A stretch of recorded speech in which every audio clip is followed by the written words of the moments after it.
আসসালামু আলাইকুম। আউযুবিল্লাহি মিনাশ শাইতানির রাজিম। বিসমিল্লাহির রহমানির রহিম। আমি আপনাদের সামনে আজকে কিছু গুরুত্বপূর্ণ মাদানী হাদিস থেকে বর্ণনা করব। রাসূল সাল্লাল্লাহু আলাইহি সাল্লামের শেষ জীবনের এগুলা হাদিস। আর এর থেকে আপনারা অনেক হেদায়েতি কথা পাবেন, যেগুলো আপনাদের জীবনের কাজে লাগবে। আর এটাই গুরুত্বপূর্ণ হাদিস। আমি আপনাদের সামনে প্রথমে একটা কথা বলে নিই। আমরা কিন্তু সকলেই জানি যে রাসূল সাল্লাল্লাহু আলাইহি সাল্লাম কারোর জন্য দোয়া করলে আল্লাহ কবুল করবেন, যার জন্য সুপারিশ করবেন আল্লাহ নবীর সুপারিশ কবুল হবে। আর এই কারণে আমরা সবসময় বলে থাকি যে রাসূল সাল্লাল্লাহু আলাইহি সাল্লামের সাফায়াত পেতে গেলে তাকে ভালোবাসতে হবে। রাসূলের সাফায়াত পেতে গেলে রাসূলকে ভালোবাসতে হবে। তো ভালোবাসাটা কি জিনিস এটা একটু বলবো, আর এরপরে আরও কিছু তথ্য তুলে ধরবো। যে রাসূলের সুপারিশ করলেই আল্লাহ সুপারিশ কবুল করে নেবে। তো এই বিশ্বাসটা আমাদের সকলের আছে, আমারও আছে যে রাসূল শেষ নবী, এরপরে কোনো নবী আসবেন না। তো তাহলে এখন আমাদের জিনিসগুলো, যেহেতু রাসূল বলছে যে কোরআন এবং হাদিস থেকেই নিয়ে যারা পথ চলবে তারা পথভ্রষ্ট হবে না, কোরআন এবং হাদিস থেকে নিয়ে যারা চলবে এরা কখনো পথভ্রষ্ট হবে না। আর এই দুটা জিনিস আল্লাহ নবী বলছে আমি তোমাদের কাছে রেখে যাচ্ছি। তাহলে আমাদের এই দুটা থেকে আমাদেরকে হেদায়েতের পথ খুঁজে বের করতে হবে। আর এর থেকে রসুলের জীবনী সহ, সাহাবীদের জীবনী সহ আল্লাহর হুকুম এবং রসুলের কর্মকাণ্ডের সঙ্গে আল্লাহর হুকুমের মিল আছে কিনা এগুলো ব্যাপারে আমরা গবেষণা করব। তো আমি আপনাদের সামনে হাদিস বলতেছি, সেটা হলো একটা হাদিস দিচ্ছি যে রসুল সাল্লাল্লাহু আলাইহি সাল্লাম বলেছেন, যে হাদিসটা হলো ইবনে মাজার 7 নম্বর হাদিস, প্রথমে আছে হাদিসগুলো। আবু হুরায়রা থেকে বর্ণিত, রসুল সাল্লাল্লাহু আলাইহি সাল্লাম বলেছেন, আমার উম্মতের একটি দল সর্বদা আল্লাহর পথে, আল্লাহর নির্দেশের উপর স্থির থাকবে, আল্লাহর সব হুকুম মানার জন্য তারা স্থির থাকবে, প্রস্তুত থাকবে। তাদের বিরোধিতা তাদের কোনো কেউ ক্ষতি করতে পারবে না। এটা হলো 7। এবার 9 নম্বর হাদিসটা,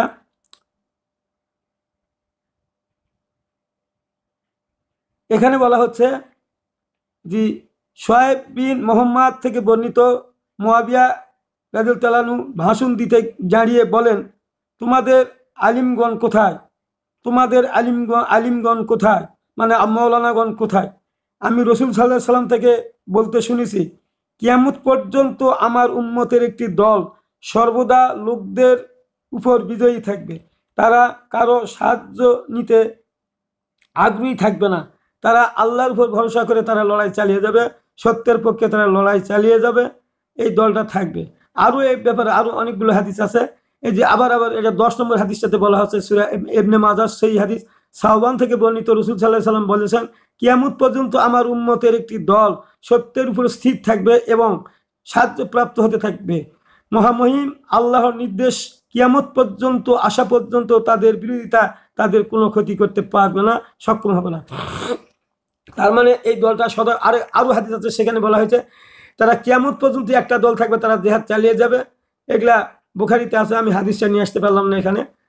তো অনেকগুলো এই ব্যাপারে অনেকগুলো হাদিস আছে যে একটা দল থাকবে কিয়ামত পর্যন্ত, তারা আল্লাহর পথে সত্যের পক্ষে লড়াই চালিয়ে যাবে এবং কিয়ামত আসা পর্যন্ত তারা স্থির থাকবে, এবং কিয়ামত আসার পরও ওই দলটা এক থাকবে। এবং বলা হয়েছে ঈসা আলাইহিস সালামের আসার সঙ্গে সঙ্গে তার সঙ্গী হয়ে এরা সেই অন্যায়ের বিরুদ্ধে লড়াই চালিয়ে যাবে, এই দলটা। তাহলে এরা কিয়ামতের মধ্যে একটা দল আছে, এখনো আছে, ভবিষ্যতে থাকবে, কিয়ামত আগ পর্যন্ত থাকবে। তাহলে এই দলটা থাকবে, এরা সত্যের পক্ষে থাকবে।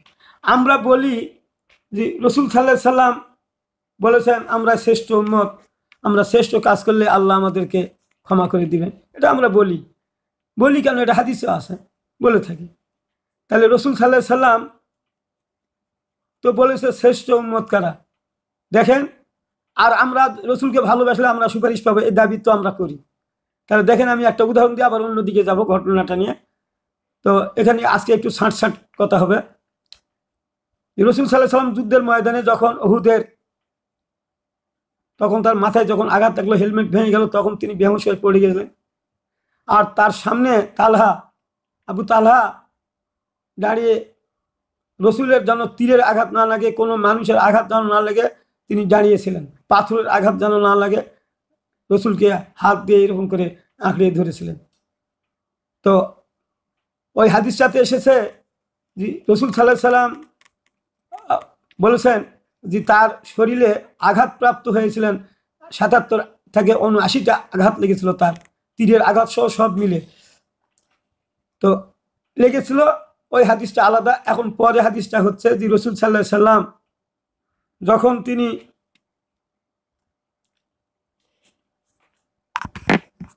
যখন তিনি চলতে ফিরতেন তখন তিনি বলতেন, তালহাকে দেখে বলতেন, হাদিসটা হলো, হাদিস নম্বরটা আপনাদের দেই, হাদিস নম্বরটা হলো ইবনে মাজার ১২৫ নম্বর হাদিস, তিরমিজির ৩৭৩৯ নম্বর হাদিস। এই হাদিসটাতে বলা হচ্ছে রসুল সাল্লাল্লাহু যখন তালহা যখন রসুলের কাজ দিয়ে যেতেন তখন রসুল সাল্লাল্লাহু আলাইহি সাল্লাম উপস্থিত সাহাবীদেরকে বলতেন, তোমরা জীবন্ত শহীদকে দেখেছো, তোমরা জীবন্ত শহীদকে দেখেছো? তখন রসুল বলছে, দেখো তালহার দিকে তাকিয়ে দেখো, জীবন্ত শহীদ। ওই দুটো হাদিসে এইরকমই বলা হয়েছে। আবার বলা হয়েছে চলন্ত শহীদ। আমি আপনার কাছে এই হাদিস দ্বারা বুঝাতে চাচ্ছি, আচ্ছা বলেন তো, তালহা কি রসুলকে ভালোবাসে, রসুলকে ভালোবাসে, রসুলকে ভালোবাসে এইভাবে কি কোনোদিন বলেছিলেন যে আমি আল্লাহ রসুলকে ভালোবাসি, আমি আমি আমি আল্লাহ রসুলকে ভালোবাসি, আমি আল্লাহ রসুলকে ভালোবাসি? তাহলে কি এইরকম কথা বলেছিল? বলেননি। মাওকে যেমন ছেলেরাও বলে না, মা তোমাকে আমি ভালোবাসি, তোমাকে ভালোবাসি, আর মাও কোনোদিন ছেলেদের বলে না তোমাকে আমি ভালোবাসি, তোমাকে ভালোবাসি। কর্মকাণ্ডেই প্রমাণ দিতে হয় ভালোবাসাটা। ভাইরা আমার, আমি আপনাদের এখান থেকে বুঝাতে চাচ্ছি, কর্মকাণ্ডেই প্রমাণ করতে হয় কার উপর কার ভালোবাসা কতটুকু। তার মানে হুকুম মানলে, মানে যা করবে তাই দিল করা যায়, এটাই হলো, এটাতেই ভালোবাসা পাওয়া যায়। এখন আবু তালহা যে রসুল তার উপর যে এত সন্তুষ্ট হইলেন, আর সন্তুষ্ট হয়ে বলতেছেন জীবন্ত সে শহীদ, আমাকে যে রক্ষা করার জন্য তার নিজের জীবনটা বিলিয়ে দিল, তার শরীরে এত আঘাত নিল, নিয়ে আমাকে এক করলো। আর বলতে হবে আমাকে কেমন ভালোবাসে, তাহলে আমাকে কেমন ভালোবাসে, এই কথাটা আর কি বুঝার কারো বাকি থাকলো? এই লোকগুলা হলো শ্রেষ্ঠ উম্মত, যারা শ্রেষ্ঠ কাজ করে। বলেন তো, রসুলকে বাঁচাতে গিয়ে যারা শরীরে আঘাত নিয়েছে, এক করেছে, এটা শ্রেষ্ঠ উম্মতের কাজ না? কে যাবে? সাহস কার আছে যে তীরের সামনে তীরগুলো বুকের নিবে? এরকম কয়জন সাহস আছে ভাই বলেন? আপনি শ্রেষ্ঠ উপাধি দিবেন, শ্রেষ্ঠ খেলোয়াড়দের দিতে হবে। শ্রেষ্ঠ খেলোয়াড় যারা, তাদেরকে শ্রেষ্ঠ খেলোয়াড় উপাধি দিয়ে তাদের পুরস্কার দিতে হবে। তা আমরা যদি মুখে বলি যে আমরা শ্রেষ্ঠ উম্মত, কিন্তু বাস্তবে যদি শ্রেষ্ঠ উম্মতের কাজ প্রমাণ দিতে না পারি, তাহলে আমরা যদি বলি আল্লাহকে ভালোবাসি, রসুলকে ভালোবাসি, এ কথা বলেই যদি যায়, তাহলে কেমন হবে? আমি আপনাদের কাছে কিছু হাদিস বর্ণনা করতে চাই, কয়েকটা হাদিস। তো অতগুলো হাদিস বর্ণনা করা যাবে না, আমি একটা হাদিস বর্ণনা, তাও এগুলা বড় বড় হাদিস, এই হাদিসগুলা একটু বড় বড় হাদিস, এগুলা বললে দুই একটা পড়লেই ওয়াজ শেষ হয়ে যায়। কিয়ামতের ময়দানে রসুল সাল্লাল্লাহু আলাইহি সাল্লাম বলেন, আব্দুল্লাহ ইবনে মাসউদ থেকে সেটা বর্ণিত হাদিস, রসুল সাল্লাল্লাহু আলাইহি সাল্লাম বলেছেন, আমি হাউজে কাউসারের নিকট তোমাদের আগেই হাজির হয়ে যাব, পৌঁছে যাব। মানে অন্য হাদিসগুলা দিলে আছে ৫-৭টা হাদিস আছে। রসুল বলতে তোমাদের আগেই আমি যাই হাউজ কাউসারের কাছে পৌঁছে যাব, তোমাদের নিকট থেকে কিছু লোক আমাদের নিকট পেশ করা হবে। রসুল বলছে তোমাদের দল থেকেই আমার কাছে কিছু লোক পেশ করা হবে, আমি তাদেরকে পানি পান করানোর জন্য আগ্রহী হব। রসুল বলছে আমি তাদেরকে হাউস কাউসারের পানি দেওয়ার জন্য আগ্রহী হব। তখন তাদেরকে আমার নিকট থেকে ছিনিয়ে নেওয়া হবে। তখন ফেরেশতারা আসে, তাদের ওই লোকগুলাকে ওখান থেকে ধরাই নিয়ে যাবে, ছিনিয়ে নিবে। মানে একবার ছিনিয়ে নিলে যেমন হয়, ওই রকম ভাষাটা বলা হয়েছে। মানে দড়ি ঘড়িকে ছিনিয়ে যায়, কেউ ধরতে চাচ্ছে আর তাদেরকে ওখান থেকে কেটে নিয়ে যাচ্ছে, এটা হলো ছিনতাই। ছিনিয়ে নাও, নিয়ে যাবে। আমি বলবো, তখন রসুল বলছে আমি বলবো, হে আমার রব, এরা তো আমার সাথী, মানে সাহাবী, আমার সাথী মানে সাহাবী এবং আমার উম্মত। তখন উত্তরে আসবে, তখন তিনি বলবেন, আল্লাহ বলবেন, আপনার পর এরা নতুন নতুন জিনিস তোমার শরীয়তের মধ্যে ঢুকিয়েছে, আর এ কারণে তারা তোমার ওই হাউস কাউসারের পানি পান করতে পারবে না। তাহলে আপনারা এখন এই হাদিসটা দিয়ে চিন্তা করেন তো, রসুল যখন বলতেছে এটা আমার উম্মত আমি চিনি, তারপরে তাই সেখান থেকে নিয়ে যাওয়া হলো। সুপারিশ কি এমন করে বলতে হয়? সুপারিশ তো এটাই, আমি চিনি, হে আল্লাহ আমি চিনি, তাদেরকে আমি চিনি, আমার সাহাবী, এর থেকে বড় কি আছে?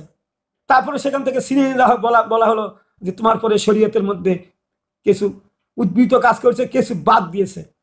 আরো হাদিস দেখেন, অন্য হাদিসে বলা হয়েছে, রসুল বলছে যে আমি সবার আগে হাউজে কাউসারের, কিয়ামতের ময়দানে হাউজে কাউসারের কাছে পৌঁছে যাব, এবং তোমরা কিয়ামতের ময়দানে উঠবে এবং আমার কাছে পানি খাওয়ার জন্য দলে দলে লোক হাজির হবে, আমার সাহাবীরা হাজির হবে, আর দলগত অবস্থায় হাজির হবে। তখন আমি তাদেরকে চিনবো, তারাও আমাকে চিনবে। আমি পানি তাদেরকে এগিয়ে দিব, পিয়ালা এগিয়ে দিব, তারাও হাত আগিয়ে দিবে। সেখান থেকে ফেরেশতারা ঝটকায় নিয়ে তাদেরকে ওখান থেকে সবগুলা দল, ওই দলকে করে হেঁটেই নিয়ে যাওয়া হবে। আমি আল্লাহর কাছে প্রশ্ন করবো, হে আল্লাহ, এগুলো তো আমার উম্মত। এই হাদিস নম্বরটা হলো বুখারী শরীফের 6ষ্ঠ খণ্ড 7049, 50, 51, 52, আর আগেও থাকতে পারে হাদিস, মানে 7-8টা হাদিস আছে। তো এর আগে পরে, আমি পরে হাদিসগুলো আর নম্বর দিচ্ছি না। এই 7049 আগেও আছে, আরো সামনের দিকেও আছে। এগুলো বড় হাদিস, আমি ছোট হাদিসটা এখানে নিয়ে আসছি, আর ছোট হাদিসগুলো এর থেকে বলতেছি। তাহলে 6ষ্ঠ খণ্ড বুখারীর, তাই এখানে আমি আপনাদের কাছে বুঝাতে চাচ্ছি, তাহলে রসুল সাল্লাল্লাহু আলাইহি সাল্লামের কাছ থেকে পানি তাদের হাতে দিচ্ছে, তারাও পানি নিবে। এই লোকগুলাকে ওখান থেকে ঝটকা দিয়ে নিয়ে চলে গেল। রসুল জোর করে আল্লাহর কাছে দাবি করছে, আল্লাহ আমি যে চিনি, আমার সাহাবী, তারাও আমাকে চিনি। আল্লাহ জবাব দিচ্ছে, সেটা ঠিক আছে, কিন্তু তোমার মৃত্যুর পরে এরা ইসলামের মধ্যে অনেক বেদাত, আবার অনেক কম করেছে, শরীয়তের মধ্যে বিশৃঙ্খলা সৃষ্টি করেছিল, নামাজকে ঠিক রাখে অন্য কাজগুলা বাড়াবাড়ি করেছে, সেই জন্য নিয়ে যাওয়া হবে। তারপরে তৃতীয়বারে ওই হাদিস না, অন্য হাদিসে রসুল সাল্লাল্লাহু আলাইহি সাল্লাম বলছেন, আমি সবার আগে হাউজে কাউসারের কাছে পৌঁছিয়ে যাব তোমাদের পিপাসা নিবারণ করতে। আমি যখন তারা আমার কাছে পানি খাওয়ার জন্য তারা আসবে, তখন তাদের সামনে এবং আমার সামনে একটা পর্দা টানিয়ে দেওয়া হবে, তারা আমার কাছে আর ভিড়তে পারবে না। আল্লাহ বলবে, আবারও বলবেন, আল্লাহকে বলবেন রসুল, যে আল্লাহ এগুলো আমার উম্মত ছিল, আপনি আর আমাকে শুনে আমি পানি দিচ্ছিলাম, আপনি তাদেরকে নিয়ে গেলেন। ওই আল্লাহ একই ভাষায় কথা বলবে যে তোমার পরে এরা অনেক কিছু নতুন নতুন জিনিস ঢুকিয়েছে, বিভিন্ন দলে বিভক্ত হয়ে পড়েছে। তাহলে এই লোকগুলা কি নামাজে ছিল কিনা আপনাদের কাছে আমার প্রশ্ন। আপনারা অনেকে আমাকে ইতিমধ্যে অনেকেই ফোন করতেছেন, এক করতেছেন জানার জন্য, কিন্তু আমি প্রতিটা কথাই হাদিস কোরআনের মাধ্যমে জবাব দিয়েছি, আপনারা জবাব পেয়েছেন। আপনারা যদি ওইভাবে প্রশ্ন করেন, মেলা কলে আসতে চান, আমি ব্যস্ত মানুষ, এইগুলা জবাব দেওয়া সময় আমার নেই। আমি এই জন্য এই হাদিসগুলো, কোরআনগুলো আমার ওয়াজের মধ্যে স্পষ্ট করে আপনাদের দেই, আপনারা ওগুলা খুঁজে খুঁজে বের করবেন। ইন্টারনেট থেকে বেশি হাদিস আমার দেওয়া আছে, বুখারী, মুসলিম, সিয়াসাতটা সব, আর এটা হলো আধুনিক প্রকাশন থেকে নেওয়া। এবং সব হাদিসে, এই হাদিসগুলো সিয়াসাতটা সবগুলো হাদিসে আছে। এখানে আরো একটা কথা বলে নিই, যে আমরা কিন্তু বুখারী মুসলিম করে ব্যস্ত হই, আর এই কারণে ব্যস্ত হই যে বুখারী মুসলিম শরীফে কোনো জাল, জয়ীফ, দুর্বল হাদিস নাই। আর অন্য যে আরো 4টা হাদিস আছে, এই 4টা হাদিসের মধ্যে কিছু জাল, জয়ীফ, দুর্বল হাদিস আছে, তার সঙ্গে সঙ্গে সহিহ হাদিসও আছে, সহিহ হাদিসগুলাও আছে, এবং তার সঙ্গে সঙ্গে ওইগুলা হাদিসও ঢুকানো আছে। তারপরেও এখন ইন্টারনেটে যে হাদিসটা আসছে সিয়াসাতটা, সেই হাদিসের মধ্যে কোনটা জয়ীফ, কোনটা দুর্বল, কোনটা হাসান, এগুলা স্পষ্ট করে দেওয়া হয়েছে হাদিসে, যেটা দুর্বল হাদিস, এটা অমুক হাদিস দেওয়া হয়েছে। এই জন্য আমাদেরও ওই ভাগ, সহি হাদিসগুলো ভাগ করতে আমাদের জন্য সহজ হয়েছে। এখনকার যুগে তো হাদিস পড়া সহজ, আপনারা ইন্টারনেট খুলে দেখেন, হাদিস টানি টানি দেখেন, আপনারাও পাবেন। তো আমি আপনাদের কাছে যেটা বুঝাতে চাচ্ছি, তাহলে আমরা যদি বলি যে রসুল সুপারিশ করলে আমাদের জান্নাতে যাব, রসুল আমাদের জন্য শাফায়াত করলে আমরা জান্নাতে যাব, এই কথাগুলা তো আমরা বলি। আর আল্লাহকে ভালোবাসলেই রসুলের শাফায়াত পাওয়া যাবে। তা আল্লাহকে ভালোবাসলে সুফায়াত পাওয়া কাজটা কি? আল্লাহ রসুল যে আমাদের ভালোবাসবেন তার কাজটা কি? কাজটা খুঁজে দেখতে হবে না? যে সেই সমস্ত সাহাবীদের কর্মকাণ্ড কেমন ছিল, যারা রসুল যাদেরকে বলা হয়েছে 10 জন সাহাবী সহ অনেকেই বলা হয়েছে হাসান হুসাইনও জান্নাতি, এই অনেক সাহাবী জান্নাতি রসুল দুনিয়াতেই ঘোষণা দিয়ে গেছে। তাহলে ওই সমস্ত সাহাবীদের কর্মকাণ্ড আমাদের খুঁজে দেখতে হবে না? আমরা মুখে বলবো, কথায় মিল রাখবো না? আল্লাহ রসুল বলছে যে দুটা জিনিসকে আঁকড়ে ধরে তোমরা পথভ্রষ্ট হবে না? রসুলের হাদিস দেখতে হবে না? তাদের জীবনী খুঁজতে হবে না? তারা কেন শ্রেষ্ঠ হয়ে গেল? তারা কেন কি কর্ম করলো যার ফলে তাদেরকে শ্রেষ্ঠ উম্মতের উপাধি দেওয়া হলো? তাহলে তাদের কর্মকাণ্ড আমাদের খুঁজতে হবে। তাহলে এখানে কেন রসুল সাল্লাল্লাহু আলাইহি সাল্লাম আল্লাহর কাছে দাবি করলেন আমার উম্মত, আমি চিনি তাদেরকে? এটা সুপারিশ না? তাদেরকে দেয়া হচ্ছে, তারা নামাজি ছিল না? আর রসুলের সাহাবী কোনোদিন কেউ নামাজ পড়েন এরকম ইতিহাস আছে? যারা নামাজ পড়েন তারা তো রসুলের দলে ঢুকতেই থাকতেই পারে নাই, বরং মুনাফেক হয়ে থাকতে হয়েছে। নামাজ রোজা সব করেছে কিন্তু ভিতরে ভিতরে শয়তানি করেছে, এইভাবে থাকতে হয়েছে। নামাজি সবাই ছিল, নামাজ রোজা সবাই করেছে। সেজন্যই তো আমি ওইভাবে আপনাদের বুঝাতে চাই যে ভাইয়েরা আমার, আমরা তো এখন অনেক দলে বিভক্ত হয়ে পড়েছি, অনেক দলে বিভক্ত হয়ে পড়েছি। তাহলে আমরা কি ওই যে একদিন আমি হাদিসটা বর্ণনা করলাম 73 দল 72 দলের, তাহলে আমরা কি এই হাদিসগুলো থেকে আমাদের কি জীবন পরিচালনা করতে হবে না? খুঁজে খুঁজে বের করতে হবে না কোনটা শ্রেষ্ঠ উম্মতের কাজ, কোনটা মধ্যম ধরনের কাজ, কোনটা হলো থার্ড একের কাজ? এগুলো আমাদের জানতে হবে না? সব থেকে নিম্ন স্তরের ইমানটা হলো এরকম যে আল্লাহ রসুল যে সমস্ত কাজ করছেন সাহাবীগণ করছে, এরা তো শ্রেষ্ঠ কাজ করছে। এই শ্রেষ্ঠ কাজ যদি আমরা সবাই করতে না পারি, তবে আপনাদের অন্তপক্ষে সমর্থনে সহযোগিতায় থাকতে হবে, টাকা পয়সা হোক, বিভিন্ন হোক, যে কোনো কাজে সহযোগিতা করতে হবে। আচ্ছা, তাও যদি না পারেন, অন্তপক্ষে আপনি পক্ষে থেকে সাবাই গাইতে হবে। যারা এর বিরোধিতা করবে তাদের আপনি বিপক্ষে কথা বলবেন যে না, আল্লাহর কথা ঠিক, রসুলের কথা ঠিক, আমরা করতে পারতেছি না, কিন্তু কাজ তাদের তো ঠিক আছে, তাও ঠিক করছে, আমরা এটা সমর্থন করি। এইরকমও যদি আপনার যদি না থাকে, তাহলে আপনি ইমান থাকবে? আপনারাই বলেন, ইমান থাকবে? নিজে কাজটা করতে পারেন না, কেউ করলে তাকে সহযোগিতাও করেন না, তাহলে আপনার ইমান কিভাবে থাকে? আপনার নিজেই তো এই কাজটা করার দরকার। আল্লাহ তো বলছে ফি কাতিল ফি সাবিলিল্লাহ লা তুকাল্লাফু ইল্লা নাফসিকা ওয়া আহরিদিল মুমিনিন, তোমরা আমার পথে অন্যায়ের বিরুদ্ধে লড়াই করো। আল্লাহ নিজেই বলছে, আমরে সিগা বলতেছে, তাগিদ দিয়ে বলতেছে তোমরা আমার পথে অন্যায়ের বিরুদ্ধে সংগ্রাম করো, না হলে তোমাদেরকে এ ব্যাপারে দায়ী করা হবে আর মুমিনদেরকে উদ্বুদ্ধ করো জেহাদে। তাহলে এই যে আল্লাহর কথা, এটা সত্য না কোনো বাবার কথা সত্য, কোনো মুরব্বীর কথা সত্য? আর রসুল বলে গেছে কোরআন হাদিস থেকে আমাদের সমাধান আনতে হবে। তাহলে আল্লাহ নিজেই বলছেন যে তোমরা অন্যায়ের বিরুদ্ধে তোমরা লড়াই করো, এই ব্যাপারে তোমাদেরকে জিজ্ঞাসাবাদ করো। ওই যে আম হাসিবতুম আন তাদখুলুল জান্নাতা, তোমরা কি জান্নাতে যেতে চাও? তাহলে দেখাও তোমরা কে জিহাদ করছো, কারা করো নাই।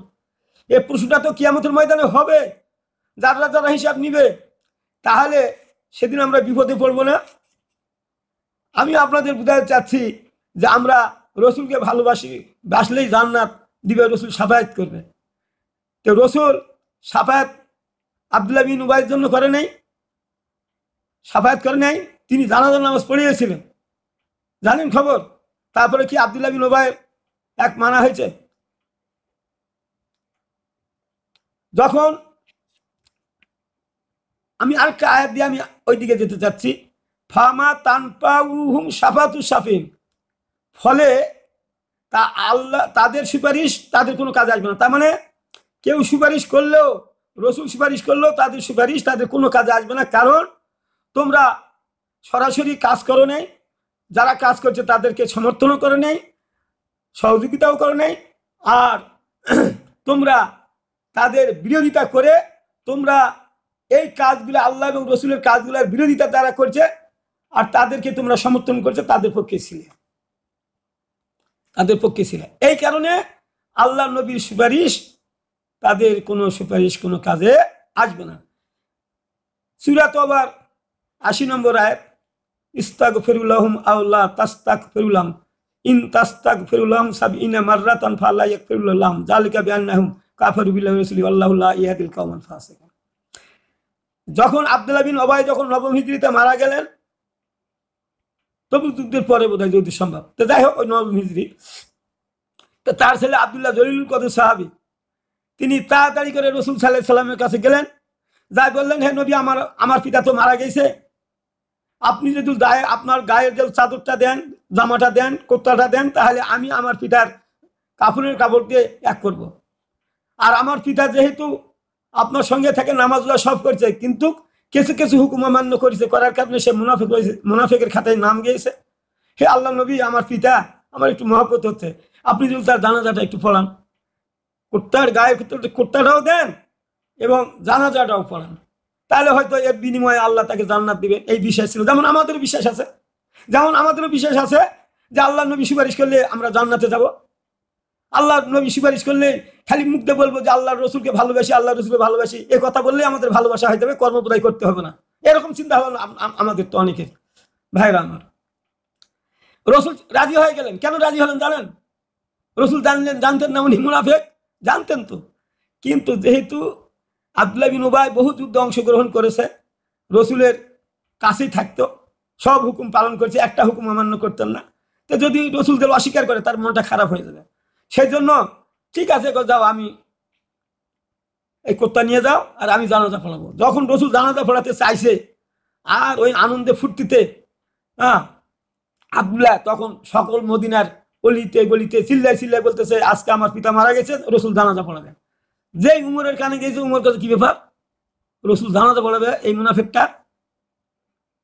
তো উনিও ধীরে ধীরে দায়িত্ব বাড়াচ্ছেন, বার হয়ে তিনি চলে গেলেন, রসুলও চলে যাচ্ছে। তো কিছু দূর যায়, রসুলের দামা টেনে ধরে রসুলকে থামাই দিয়ে বলতেছেন উমর ফারুক রাদিয়াল্লাহু তাআলা, হে আল্লাহ নবী, আপনি কার জানাজা পড়বেন? কার জানাজা পড়বেন? রসুল বলছে, দেখো, জানাজা আমি পড়লেও সমস্যা নেই, মানে আমার দুটা এক দেওয়া হয়েছে, অপশন দেওয়া হয়েছে, তুমি তার জন্য ক্ষমা করো আর না করো, একই কথা, আমাকে একবারে বাধা দেওয়া হয়নি, তুমি থামো, আমি এক করি। রসুল সাল্লাল্লাহু আলাইহি সাল্লাম যখন জানাজা পড়াই দিলেন, তখন এই আয়াত নাজিল করে শুনিয়ে দেওয়া হলো সকলকেই, যে তোমরা, হে রসুল, তুমি তার জন্য ক্ষমা প্রার্থনা করো আর নাই করো, একই কথা, তুমি ৭৬ বার তার জন্য ক্ষমা প্রার্থনা করো, আমি আল্লাহ তাকে ক্ষমা করব না। তাহলে রসুল সুপারিশ করলেই যে মাফ হয়ে যায়, আর আল্লাহ রসুলকে ধমক দিলেন যে তুমি তার জন্য ক্ষমা প্রার্থনা করো আর না করো, একই কথা, তোমার ৭৬ বার দোয়া করো, আমি ক্ষমা করবো না। এটা কার কথা? আল্লাহর কথা। এটা বিশ্বাস করবেন না, মানুষের কথা বিশ্বাস করবেন। আপনি কোরআন হাদিসের কথা বিশ্বাস করবেন না? সূরা তওবার ৮০ নম্বর আয়াত খুলে দেখেন, ওখানে স্পষ্টভাবে আছে, আপনারা নিজেরাও ওটা পারবেন বার করতে। তাহলে আল্লাহ রসুলকেই আল্লাহ বলে দিলেন তুমি ক্ষমা প্রার্থনা করো আর না করো, কিচ্ছু লাভ নেই। ৭৬ বার ক্ষমা প্রার্থনা করলে আমি আল্লাহ তো তাকে ক্ষমা করব না, কারণ সে অন্তরটা ছিল এক, আমাকে বিশ্বাস করতো না পুরাপুরি, আমাকে পুরাপুরি বিশ্বাস করতো না, নামাজ পড়তে সব পড়তো, কিন্তু সব আইন কানুন এরা বিশ্বাস করতো না, যুদ্ধ জেহাদ এগুলা যেতে চাইতো না, এরা মুনাফিক, এদের ইমান ঠিক ছিল না, এরা ফাসিক। আর এই অবস্থায় তাদের জীবন ত্যাগ করেছে, তারা ফিরে আসে নাই আমার প্রতিটা হুকুম মানার জন্য, তারা অদাবদ্ধ হয়নি, বায়াত গ্রহণ করেন নাই। এরপরে ৮৪ নম্বর আয়াত, খালি অর্থটা বলি, আল্লাহ রসুলকে সতর্ক করে দিয়ে বললেন, এই শোনেন ভাইরা আমার, সূরা তওবার নবম হিজরির আয়াত, নবম হিজরিতে সূরা তওবা নাযিল হয়, রসুলের মৃত্যুর ১ বছর আগের হলো আয়াত। এখানে বলা হচ্ছে রসুলকে যে এ রসুল, এই ধরনের মুনাফিকরা যদি কেউ মারা যায়, এই ধরনের মুনাফিক যারা মারা যাবে, তাদের তুমি কবর পাশে যাবে না, তাদের জানাজার সালাত আদায় করবে না। দেখছেন, পাশ হয়ে গেল আইন নবম হিজরিতে। রসুলকে বলা হলো যে তুমি তাদের কবর পাশেও দাঁড়াবে না, জানাজার সালাতও পড়বে না, নিষিদ্ধ হয়ে গেল। এখন আমি আপনাদের কাছে এই কথা বলে বুঝাতে চাচ্ছি যে আমরা যে বলি যে রসুল সুপারিশ করলেই আল্লাহ কবুল করবে, করলো? ওই নামাজি ছিল না, সুপারিশ করলো আর আল্লাহ গ্রহণ করলো না, আর রসুলকে ধমক দিল। তাহলে এই হাদিস দ্বারা বোঝা যায় যে আমাদের আমল যদি ঠিক না থাকে, কিছু করি আর কিছু বাদ দেই, আল্লাহর হুকুমের কিছু মানি আর কিছু না মানি, রসুলের কর্মকাণ্ড করি কিছু করি না, এই ধরনের আমল নিয়ে যদি আমরা মৃত্যুবরণ করি, তাহলে আমাদের অবস্থা কি এরকম হবে না? আল্লাহ কি এমন যে একই অপরাধ করলে আল্লাহ কাউকে শাস্তি দিবেন আর একই অপরাধ করলে কাউকে জান্নাত দিবেন, এইরকম কি আল্লাহ করবে? ওয়াদা আল্লাহ হাক্কুন, আল্লাহ তার ওয়াদা খেলাপ করে না। তাহলে আপনারা কি এই ধরনের চিন্তা ভাবনা করেন? আমি ওই ধরনের চিন্তা ভাবনা করি না। আমি মনে করি কি জানেন, আল্লাহ কে ধনী কে গরিব আল্লাহ ওইটা দেখেন না, আল্লাহ দেখেন আমল। যার আমল সঠিক তারাই সঠিকভাবে তার বিচার ফয়সালা হয়ে জান্নাতে যাবে, যাদের আমল খারাপ তারা সঠিক বিচার হয়ে তারা জাহান্নামে যাবে। এটাই আল্লাহ করবে। কে ধনী কে গরিব এগুলা দেখার সুযোগ আছে কি? আর আল্লাহ কি এটা করবেন যে মহান, আল্লাহর মহান, মহানের মহান তিনি। আর রসুল বলছে তোমার দুটা জিনিস আঁকড়ে ধরবে, এই দুটা জিনিস থেকে তোমরা তোমাদের পথ নির্দেশিকা গ্রহণ করবে। তাহলে আমি যেগুলো আপনাদের সামনে যেগুলো আয়াত হাদিস দিলাম এর থেকে কি আপনারা সতর্ক হবেন না? আপনারা কি ওই রকম ভালোবাসা নেবেন? ভালোবাসা ওই রকম নেন, কাজকর্ম করে ভালোবাসা নেন। এমনি এমনি ভালোবাসা করে নিবে গেলে ঠকে যাবেন ভাইরে, ঠকে যাবেন। আপনাকে সেদিন কেউ উপকার করবে না, ছেলে বাপকে উপকার করবে না, বাপ ছেলেকে উপকার করবে না, মা ছেলেকে উপকার করবে না, একটা নেকিও দিবে না, ছেলেও মাকে একটা নেকিও দিবে না। এই বিপদের সময় আপনাকে কে রক্ষা করবে? সেখানে তো এরা যাবে না। এই সমস্ত নেতা নেত্রীরা তো আমাদের সঙ্গে যাবে না। সেদিন তো আমাদের কেউ সাহায্যের হাত নিয়ে এগিয়ে আসবে না। এই জন্য আমি বলতে চাই যে আমরা আজকে